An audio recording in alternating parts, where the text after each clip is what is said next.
Cold wind howled through the empty town, and a lonely husky waited for footsteps that would never return. Stay with us, and remember to follow for more wild stories. 10 days had passed since the man who raised the husky had taken his last breath, and the world had grown strangely quiet around the dog, as if even the snow respected the silence left behind. The husky named Kiro stayed near the small cabin where he and his owner had lived together, for years waiting for the familiar voice that used to call him home each night, even though the door no longer opened and the warm fire no longer burned. Kiro refused to leave because loyalty held him there like invisible chains woven from memory and love. The blizzard came on the 10th night, heavy and cruel, its icy teeth snapping at the trees and tearing at the sky. Kiro lifted his head, sniffing the wind. The storm carried something different, something faint and trembling. He moved through the snow claws, sinking into the rising drifts, ears lifting higher and higher because somewhere hidden beneath the roar of the wind, Kiro heard a tiny sound. It was soft but desperate, and it made his heart thump with sudden alarm. It was the sound of babies crying. The cabin was miles from town, and no one should have been close to the forest on a night like this, yet Kiro heard it again, a trembling cry that flickered like a candle fighting the storm. He turned his head toward the north where the shadows of the trees swayed like frightened giants, and without hesitation he bounded forward, snow exploding around him. He ran not because he understood the danger fully, but because something inside him, the same thing that once pulled him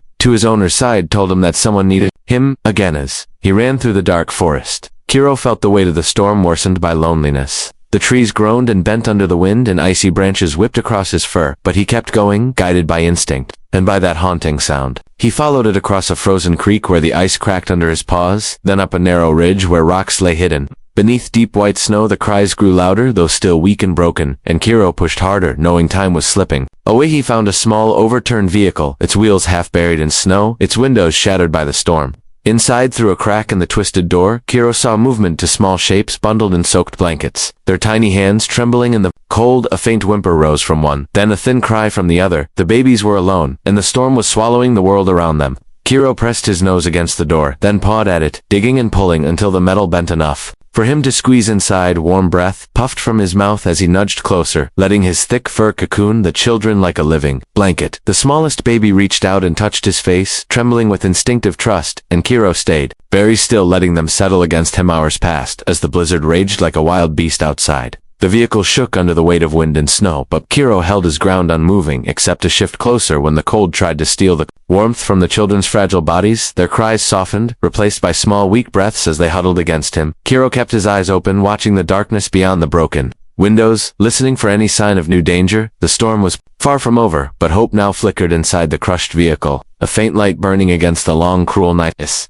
Dawn approached, the blizzard eased its grip, and the forest grew still again. Kiro knew he had to move. The babies were growing colder despite his warmth, and staying inside the wreck would mean their end. He nudged the blankets, pushing the children gently into place. Before gripping the edge with his teeth and dragging it closer to the broken window, he tested the snow outside, then pushed himself out, bracing against the cold. A moment later, he carefully pulled the bundled babies out one at a time, placing them gently onto the thick blanket now lying across the snow. His paws shook not from fear but from urgency, because the day had come but rescue had not. The nearest town was far and the path dangerous, but Kiro lowered his head beneath the bundle wrapped against his neck and lifted. The weight was heavy, but he tightened his stance and began to walk. His breath came out in long white clouds as he trudged through snow that reached nearly to his chest. Each step was a battle, but every cry from the babies urged him forward. They needed him just as he once needed his owner, and the memory of warm hands and a soft voice drove him through the cold. He crossed the frozen creek again, choosing a shallower path, this time pushing himself up slippery slopes and through deep snowdrifts that threatened to swallow him. The babies whimpered as wind brushed their faces, so Kiro pressed them closer to his fur, shielding them as best he could. The forest seemed endless, but somewhere ahead he heard the distant hum of engines and human voices calling through the cold. Search teams had been combing the woods for survivors of the crash, but the blizzard had forced them to retreat until now. Kiro lifted his head and let out a long, deep howl that echoed through the trees.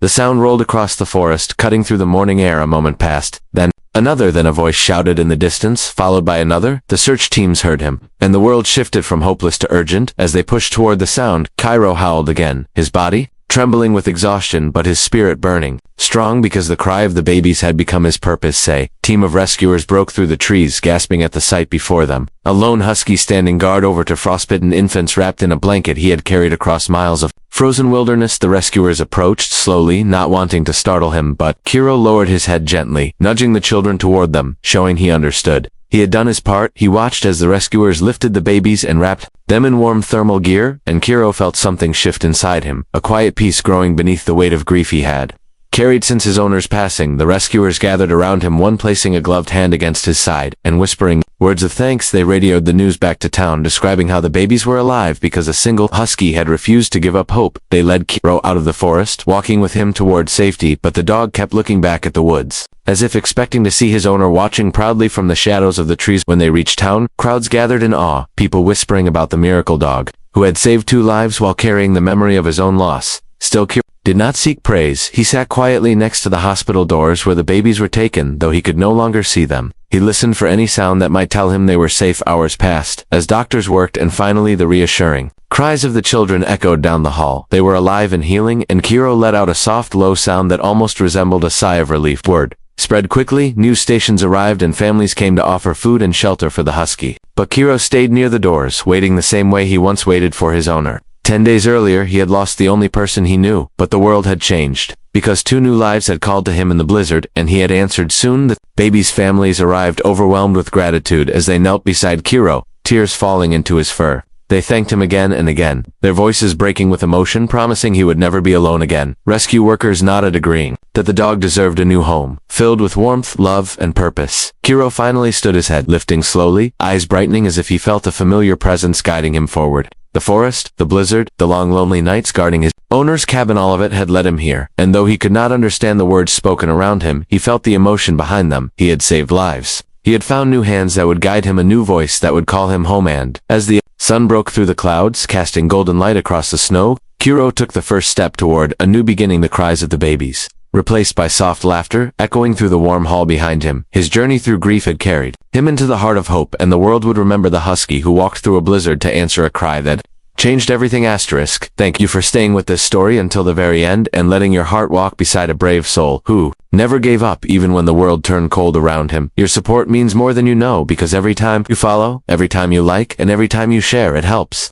These stories reach someone who might need hope tonight. So if this journey touched you, if Kiro's courage reminded you that even in the darkest blizzards light can still be found, then stay with us. Be part of this growing family that believes in kindness, loyalty, and second chances. Follow for more stories that warm your spirit. Share this one so others can feel the strength in it. And keep watching, because more powerful journeys are waiting, and we want you with us every step of the way.